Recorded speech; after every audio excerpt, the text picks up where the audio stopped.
प्रणिपात आचार्य जी। आचार्य जी, मेरा सवाल बड़ा व्यक्तिगत भी और सामाजिक भी है। ये घरेलू हिंसा को लेके है। आचार्य जी, स्थिति ऐसी है कि मेरी मम्मी की शादी बहुत ही कम एज 16 साल की उम्र में उनकी शादी मेरे पिता से करवा दी गई। उनके बाद में धीरे धीरे धीरे वो शराब की लतों में पड़ने लगे। वो सुबह 6 बजे पानी की जगह शराब पीते हैं और रात को 2 बजे तक शराब ही पीते रहते हैं। और उन्होंने धीरे धीरे इतने संकट में डाल दिया कि मम्मी की गहने बेचने पड़े। फिर एक टाइम पे जाके पुलिस के पास गए। पुलिस क्या करती है कि एक रात छोड़ेगी, एक रात पकड़ेगी और अगले दिन सुबह छोड़ देगी। सेल्फ बेल दे देते हैं उनको और छोड़ देते हैं। एक दो बार ये हुआ, उनको डर बैठा, लेकिन बाद में वो डर खुल गया। अब वो कहते पुलिस में ही तो जाना है, वो चले जाएंगे, वो करते रहेंगे। उसके बाद में आचार्य जी उनको नशा मुक्ति केंद्र में डाला। कहीं से मम्मी को मैंने कहा कि मम्मी इतने पैसे इन्होंने उड़ा दिए, अब इनको सुधारने के लिए, इनसे बचने के लिए, नहीं तो अगर ये घर में रहे तो एक तो हिंसा बढ़ेगी, ना किसी का पढ़ाई में ध्यान लगेगा, ना ही हम खाना खा पाएंगे ठीक से, जो मूल है।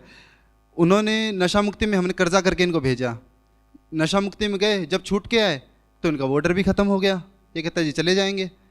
अब उसके बाद में आचार्य जी इन्होंने मम्मी पे गर्म तेल की कढ़ाई गिर देना, कभी कभी झुमका, मारपीट के चक्कर में झुमका खींच गया तो कान टूट के हाथ में आ जाता है, उसके टांके लगवाना, बहुत घरेलू हिंसा करते हैं। जब पहले मैं छोटा था, बड़ा हुआ तो ये सब नहीं देखा गया, तो एक दिन मेरे द्वारा भी प्रहार का जवाब प्रहार में गया। मैंने भी हाथ उठा दिया कि क्यों मैं पिटते हुए एक अंत तक, चाहे इंसानियत के नाते चाहे बेटे के नाते, मैं नहीं देख पा रहा था। और आचार्य जी ये चीज़ ऐसी है कि इसका कोई अंत नहीं हो पा रहा है कि इसको कैसे हैंडल किया जाए, कि आर्थिक स्थितियों को कैसे सुधारें। क्योंकि वो, अगर मैं अपनी माँ से 10 मिनट के लिए इधर उधर हूँ तो वो मौका तराशते हैं, वो प्रहार करेंगे, वो मारेंगे। वो देखते नहीं हैं मारते टाइम किधर मारना है। अगर मुझसे भी वो हाथापाई करने लगते हैं तो पहले तो उनको लगा कि बेटे ने मार दिया, बेटे ने मार दिया। धीरे धीरे धीरे धीरे उनका ऑर्डर भी ख़त्म हो गया, उनकी शर्म हया बिल्कुल मिट गई। मेरी बहन को हमने अपनी नानी के यहाँ गोद दे दिया था कि वो बच्ची है, वो बड़ी होगी तो लोग बहुत चीज़ें उल्टी सीधी होंगी, तो हमने वहाँ भेज दिया। अब वो जब आती है 3 या 4 साल में एक बार अपने घर पे, तो उसे ये होता है कि माँ बाप के पास बैठूंगी, पर पिता शराब पी के उससे इतनी गंदे गंदे लफ्ज़ बोलता है, छत पे खड़े हो जाएंगे, मुझे कहेंगे तूने अपनी बहन का बलात्कार किया है। अगर मम्मी रोते हुए मेरे पास, मेरे कमरे में आके 2 मिनट बैठ जाए तो कहेंगे अरे तेरे माँ के साथ तेरा नाजायज़ संबंध है। ऐसी भाषा का उपयोग करते हैं जगह जगह। तो हमें भी लगा कि कोई ना, गुड़िया है, अभी गुड़िया ही बोलते हैं मुझसे, गुड़िया बैठी है, कोई दिक्कत नहीं है, शायद इसको देख के इनको कुछ शर्म आए। उन्होंने तो अपनी, यानी कि मेरी बहन को कहा कि अरे तेरा डीएनए चेक करवा, तू तो मेरी औलाद ही नहीं है। अब वो छोटी है मुझसे, वो 17 साल की, उसका भी हाथ उठ गया ये सुन के। और ये चीज़ बढ़ती ही जा रही है, बढ़ती जा रही है। तो आचार्य जी, और बाकी मैंने समाज में कई जगह ऐसा देखा है कि ऐसी स्थितियों में लड़कियां जो होती हैं, या तो बाप उनका खुद रेप करता है या उन्हें बेच देता है। और वो नन्ही जान ना तो हथियार उठा पाती है, किससे लड़े वो, उसकी जीवन को ध्वस्त कर दिया जाता है। अब जैसे माँ की ओर देखता हूँ तो माँ की ओर देखने में ये प्रतीत होता है कि मेरी मम्मी के 50 साल ज़िंदगी के 45 साल बीत गए, उन्होंने अपनी ज़िंदगी में कुछ नहीं देखा। छोटी उम्र में शादी कर दी जब समझ नहीं थी, और देखा तो इन्होंने सिर्फ मार खाई है, और बिना कारण मार खाई है। धन्यवाद आचार्य।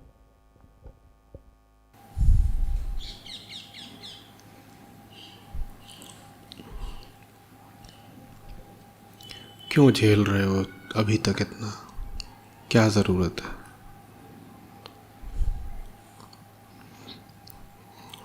कहाँ से कमाते हैं, कहाँ से लाते हैं? सुबह 6 बजे पीने लगते हैं, रात को 2 बजे तक पीते हैं, पैसे कहाँ से लाते हैं? आचार्य जी वो खुद भी अध्यापक रहे हैं एक ज़माने में, आरएसएस के स्कूल में वो टीचर थे। उनकी संगति कैसे खराब हुई पता नहीं। आज कहाँ से लाते हैं पैसा? घर से चोरी करते हैं। क्यों करने देते हो? आचार्य जी जब इधर उधर होते हैं तो कोई भी छोटा सामान हो, जैसे तांबे का लोटा हुआ, वो बेच दिया 150 रुपये। इतना मुश्किल है चोरी रोकना? नहीं आचार्य जी। तो रोक दो चोरी, रोक दो चोरी। जिसको पिता कहते हो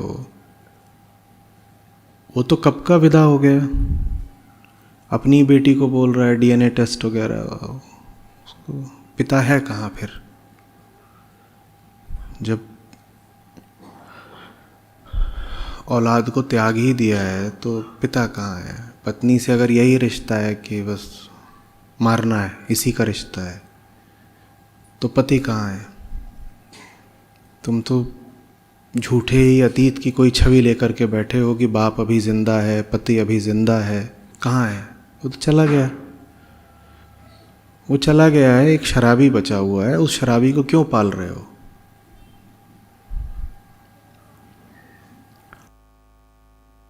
आचार्य जी, जैसे उनको घर से बाहर हम निकाल देते हैं या वो तोड़ फोड़ करना, यानी कि उनको कहीं भी रखना, ऐसा है तोड़ कि फोड़ वो किसकी करते हैं? चीज़ों की तोड़ फोड़ किसकी करना है। चीज़ों की? जो भी मम्मी ने संजोई है एक एक करके बचा घर से बाहर निकाल दिया तो तोड़फोड़ कैसे करेंगे? चीज़ें तो घर के अंदर हैं। शीशे तोड़ दिए घर के। पुलिस बुलाओ। पुलिस सर, वही तो बताया ना, पुलिस एक रात एक रात नहीं रखेगी ना, ज़्यादा तोड़फोड़ करेंगे तो ज़्यादा भी होगा। फिर वो छोड़ देती है उनको। दोबारा दे दो, दोबारा दे दो।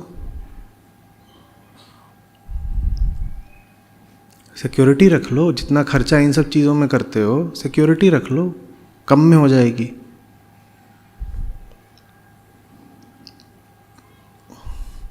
देखो, नालायकियाँ किसी न किसी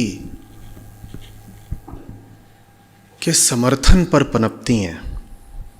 व्यक्ति को यदि कर्मफल भली भांति पता हो और मिलता रहे तो उस पर अंकुश रहता है। दुष्ट इंसान को उसके कर्मफल से बचाकर तुम उसकी दुष्टता को प्रोत्साहन देते हो। ये सदा का खेल है। महाभारत ऐसे ही नहीं हो गई थी ना। महाभारत का युद्ध क्या दुर्योधन की और कौरवों की पहली दुष्टता थी? वो 40 साल से यही कर रहे थे। जब महाभारत की लड़ाई हुई है तो ये सब 50 पार कर चुके थे, सारे भाई, अर्जुन, दुर्योधन, सब लोग। और 5-7 साल की उम्र से उसने नालायकियां शुरू कर दी थी दुर्योधन ने। पिता की शह पर और करता चला गया। वहां पिता की शह थी, यहां पुत्र की और पत्नी की शह है। और बात तब यही थी कि अरे कोई बात नहीं, बच्चा है, या कि ये तो परिस्थितियों का मारा हुआ है, इसको लगता है पिता के साथ अन्याय हुआ है, कोई बात है, कोई बात है, तुम सहानुभूति दिखाए जाओ और दुष्टता को प्रोत्साहित किए जाओ। और तुम ये जो प्रोत्साहन दे रहे हो, मुझे बताओ चलेगा कितने दिन? 6 से लेकर के 2 तक, माने दिन के 20 घंटे जो शराब पी रहा है व्यक्ति, उसका लिवर अभी तक सलामत है। मेरे लिए तो यही ताज्जुब, बचे कैसे हुए हैं अभी तक? और कोई अब जवानी भी नहीं है, 50 पार कर चुके होंगे। 50 पार करने के बाद उनका लिवर अभी तक बचा कैसे? और जो वो लिवर के सड़ने से मरेंगे, कौन आएगा उनको दूसरा लिवर देने? और इस तरह का हेपेटाइटिस तो इरिवर्सिबल होता है, शराब वाला। उसका जिम्मेदार कौन होगा? वो जो उनकी मौत होगी क्योंकि उनको पैसे मिलते रहे तो वो शराब पीते रहे, उस मौत का भी जिम्मेदार कौन होगा?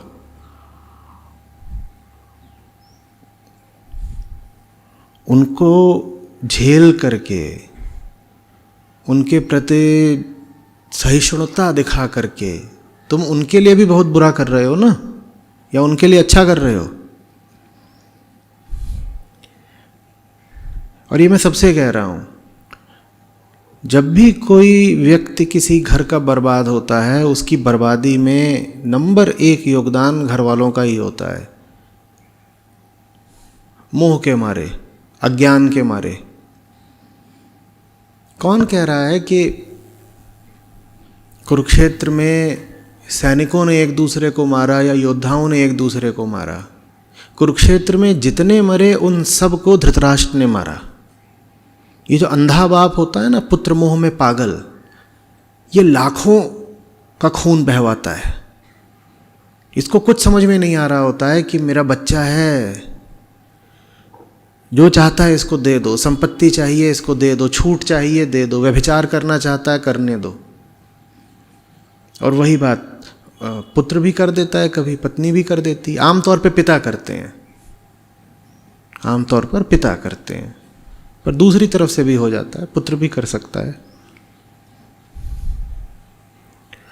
अध्यात्म सहनशीलता यूं ही नहीं सिखाता कि कुछ भी हो रहा है उसको सहे जाओ।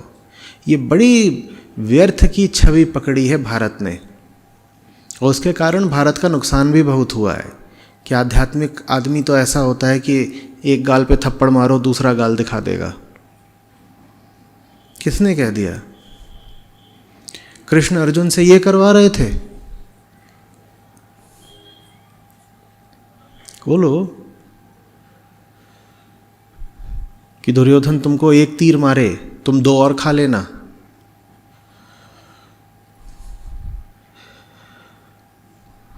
धर्म और अधर्म इन शब्दों का कुछ अर्थ होता है या नहीं? या मोह के आगे धर्म अधर्म सारी बातें फीकी पड़ जाती हैं? बस मोह मोह मोह। और खून का रिश्ता, मेरा तो खून का रिश्ता है, मैं कैसे कुछ कह दूं। मेरे पिता हैं, मेरे पति हैं, भले ही पति ने पीठ तोड़ दी है मार मार के। और ज़रूरी नहीं है कि पति शारीरिक रूप से ही मारे, मानसिक रूप से, भावनात्मक तल पर खूब चोटें पहुंचाई जा सकती हैं, गहरे घाव दिए जा सकते हैं। क्यों सहते हो? किसने सिखा दिया इतना झेलना?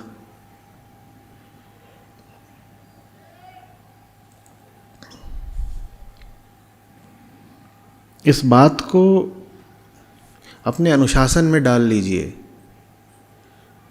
कोई भी रिश्ता सच्चाई से बड़ा नहीं होता। तो जब रिश्ते के मुद्दे आए, सच्चाई से आंखें मत मूंद लिया करिए।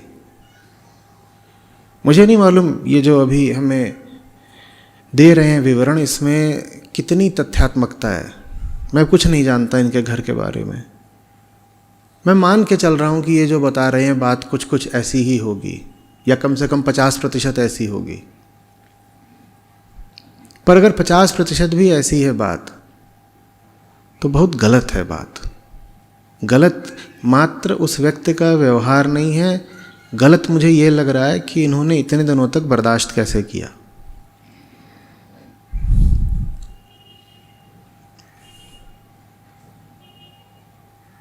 न कमाते न धमाते,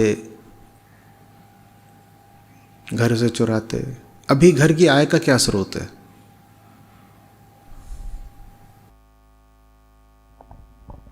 हेलो आचार्य जी, मैं खुद स्किल इंडिया के अंदर कंप्यूटर पढ़ाता था और लॉकडाउन के बाद वो जॉब छूट गई मेरी, और मैं थिएटर में काम करता हूँ, मैं लिखता हूँ, तो उसके मुझे पैसे मिलते हैं। और मम्मी भी, वो हमारे राजस्थान में वो बंदेज की एक वो कपड़ा बंधता है, तो उससे हम घर के आय चलाते हैं।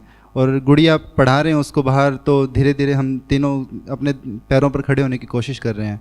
पर आचार्य जी, इसमें एक चीज़ और होती है कि जब ये चीज़ें बढ़ रही थी धीरे धीरे, तो मम्मी का पूरा ध्यान अंधविश्वास की तरफ बढ़ने लगा कि उनको रोक पाना मुश्किल हो गया कि कोई बाबा जी ने कोई धागा दे दिया, या छोटा था तब मेरे पैनिक अटैक्स आया करते थे। ये सब देख के पैनिक अटैक आते थे, तो मम्मी को लगा कि मेरे अंदर कुछ घुस गया है, कोई पुराना मरा हुआ व्यक्ति, तो उन्होंने मेरे शरीर पे बांधे रखा। अब मम्मी से बहस करने जाऊं कि मम्मी ऐसा कुछ नहीं होता, तो वो कहती है हाँ इतने साल पाल पोस के बड़ा कर दिया, अब माँ पे बहस कर रहा है, तेरे बाप से तो मुझे कुछ मिला नहीं और तू भी ऐसे कर रहा है। तो वो सिर्फ उनका मानने के लिए कि इनसे प्रेशर ना बढ़ाऊँ, तो मैं एक बार यूज़ कर लेता हूँ। पर इन चीज़ों में मेरा विश्वास नहीं है कि मैं अंधविश्वास की ओर नहीं बढ़ा, पर मम्मी दिन ब दिन उनकी तरफ ही बढ़ती जा रही हैं कि कहीं धागा ले लिया, या बहन की तबीयत ख़राब हुई तो कोई मौलवी साहब से लिखवा लिया ऐसा कुछ कि वो दूध में घोल के पी जाओ, ये ठीक हो जाएगी। इन चीज़ों में उनका ध्यान ज़्यादा बढ़ते जा रहा है। तो इन चीज़ों को आचार्य जी कैसे मैं हैंडल कर पाऊँ? समर्थन देने वाला एक पूरा माहौल चाहिए ना नालायकी को।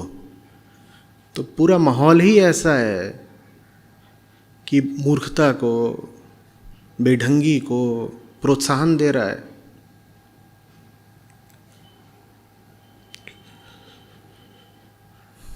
तुम किसका भला कर रहे हो? उस व्यक्ति का भला कर रहे हो, अपना भला कर रहे हो, अपनी माँ का या बहन का भला कर रहे हो, या समाज या राष्ट्र का भला कर रहे हो उनकी शराब स्पॉन्सर करके? खुद तो कुछ कमाते नहीं, और ये न कमाना ही उनको और छूट दे रहा है कि करो जो करना है।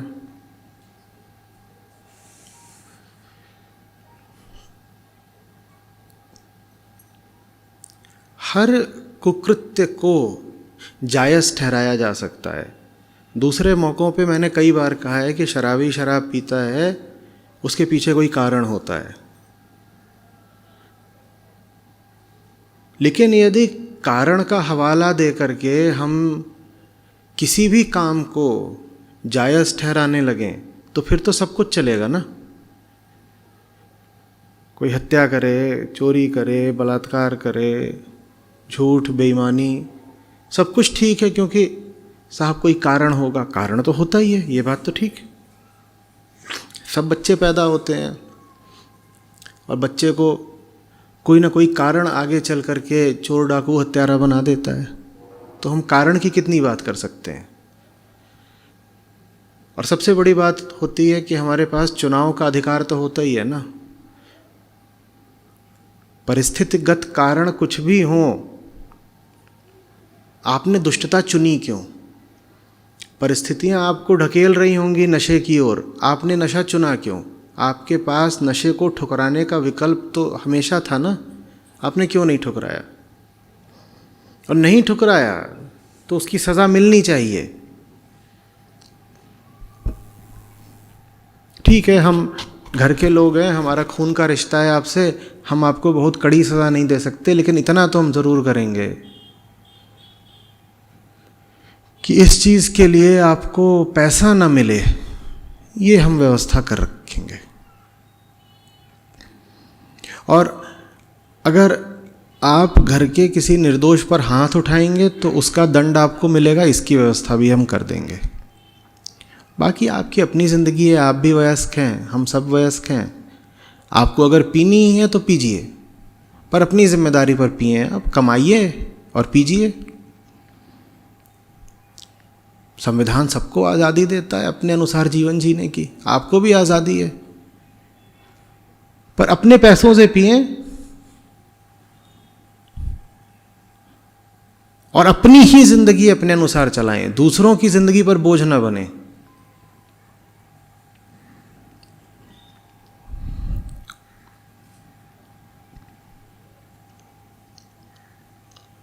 और मारपीट का अधिकार तो आपको किसी भी हाल में नहीं है। शराब के लिए पैसे मांगते हुए या नशे में आकर के,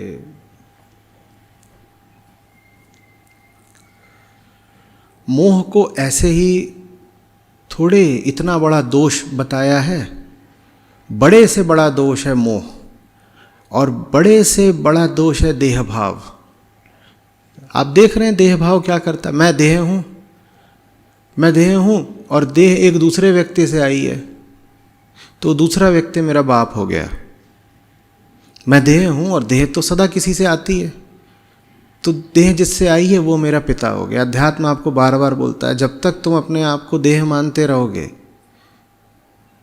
तुम्हें खून का बंधक बनकर जीना पड़ेगा।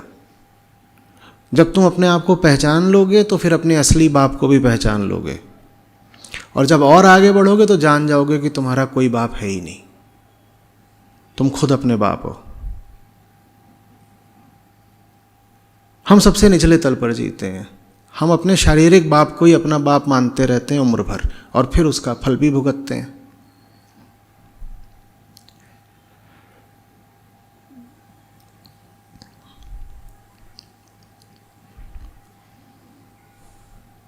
इतना समझाया समझाने वालों ने, क्यों अपने बच्चों की ज़िंदगी पर चढ़े बैठे हो?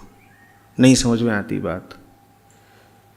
क्यों मानते हो कि जिनसे तुम्हारा रक्त का संबंध है वो लोग कुछ विशेष हैं? हमें नहीं समझ में आती बात। हम फैमिली फैमिली कर करके मरे जाते हैं।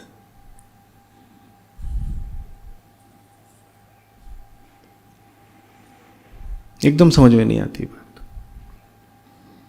नहीं समझ में आती तो पिटो, फिर पिटो ना। तुम्हें दंड पिता के पियक्कड़ होने का नहीं मिल रहा है, तुम्हें दंड आध्यात्मिक समझ न रखने का मिल रहा है। तुमको भी और तुम्हारी माता जी को भी, दोनों को जो सज़ा मिल रही है वो इसलिए मिल रही है क्योंकि तुम्हें ज़िंदगी की समझ नहीं है।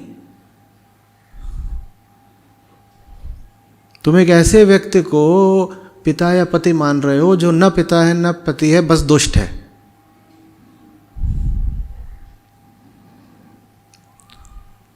इतनी बार बोला कि हमारी मूल पहचान क्या है, क्या है, क्या बोलता हूं?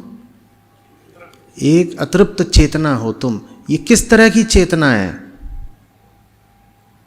जो पत्नी के साथ, बेटी के साथ मारपीट करती है और दुनिया भर के कुकर्म करती है, ये कौन सी चेतना है? इस चेतना को कितना सम्मान दें?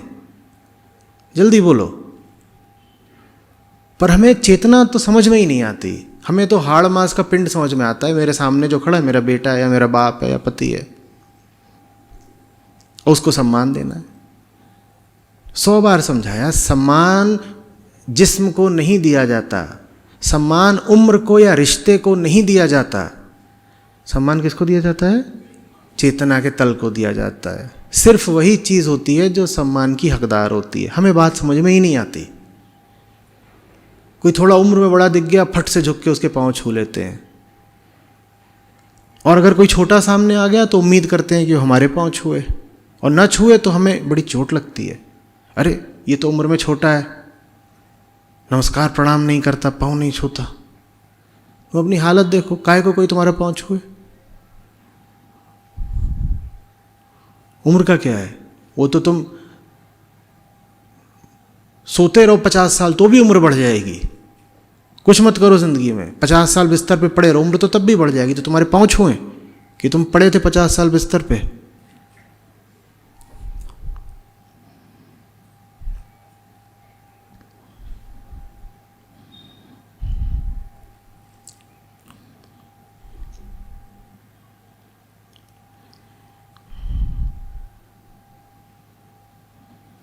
इतनी बार कहा हम प्रतिपल मरते हैं।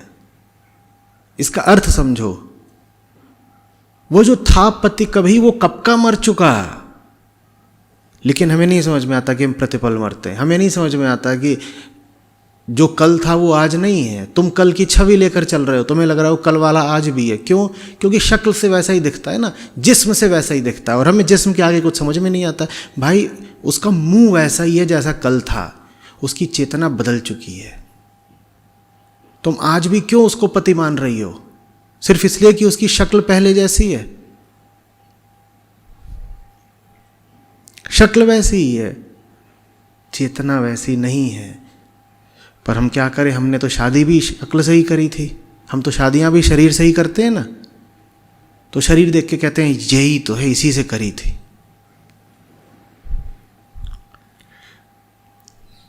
जरा उसके मन से, ज्ञान से, बुद्धि से शादी किया करो तो मामला बेहतर चलेगा। अगर उसकी बुद्धि से शादी करोगे तो समझ जाओगे कि ये बुद्धि वो बुद्धि तो है ही नहीं जिससे मैंने शादी करी थी। तो इसका मतलब मेरा तो संबंध विच्छेद हो गया। अब नहीं है मेरे कोई पति। जो पति होता था वो कब का जा चुका है, उसका शरीर बस बचा हुआ है, वो भी थोड़ा बहुत।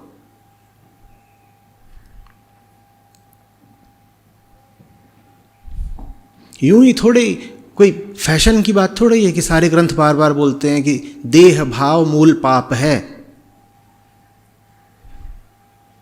क्या सुनने में अच्छा लगता है ना?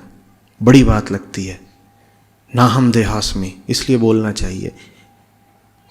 फैशन की बात नहीं है। अगर नहीं समझोगे उस बात को तो जीवन में पग पग पर कष्ट पाओगे। जैसे अभी भाई ने बताया, जिन्हें नहीं समझ में आता कि तुम चैतन्य रूप हो, देह रूप नहीं, वो बहुत पिटते हैं जीवन में। और खास करके महिलाएं। इन्होंने बताया, इन्होंने हाथ उठा दिया। पूरे विवरण में ये कहीं नहीं था कि माता जी ने भी खूब ठोक दिया। अरे ठोको ना, ऐसे हो सकता है मजबूत हो, जब नशे में हो तब ठोक दो। मैं तो कह रहा हूं एक दिन साजिश करके ठोक दो।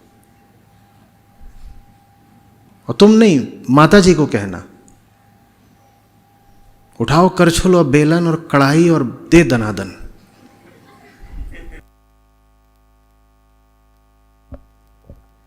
आचार्य जी, माता जी ने भी अभी कुछ महीनों पहले मारना शुरू किया है। बात। और उन्होंने अब मैं जब मारता था तब मुझ पे इल्ज़ाम लग रहा है तूने बाप को पीट दिया। मैंने कहा मैं अब मारूंगा नहीं, मैं सिर्फ बांधूंगा, मैं बांधूंगा, मम्मी आप मारो। इन्होंने आपके कपड़े उतार के सड़क पे फेंका, मैं इनको बांध के सड़क पे फेंकूंगा, वहाँ मारो। अब लोगों को एग्जाम्पल सेट होगा कि जो मारेगा वो खाएगा। तो ऐसे करके हमने लड़ना सीखा उनसे। तुम्हें इतना करने की भी ज़रूरत नहीं है। देखो, तुम बस उनकी शराब के पैसे देना बंद कर दो। वो छोटा मोटा काम करके पैसे ले आते हैं, तो पीते करने हैं। दो, फिर उन्हें अपना जीवन जीने दो। छोटा मोटा काम करके पैसे कमाएं, उससे खूब शराब पिएं, उनकी ज़िंदगी है, जैसे चलनी हो चलाएं, पर दूसरों की ज़िंदगी का बोझ न बने। उन्हें अधिकार है, उन्हें उसी में आनंद है, शराब पीने में, तो पीने दो ना। आप खुद कमाइए, पीजिए और कहीं और रहिए, हमें मत परेशान करिए।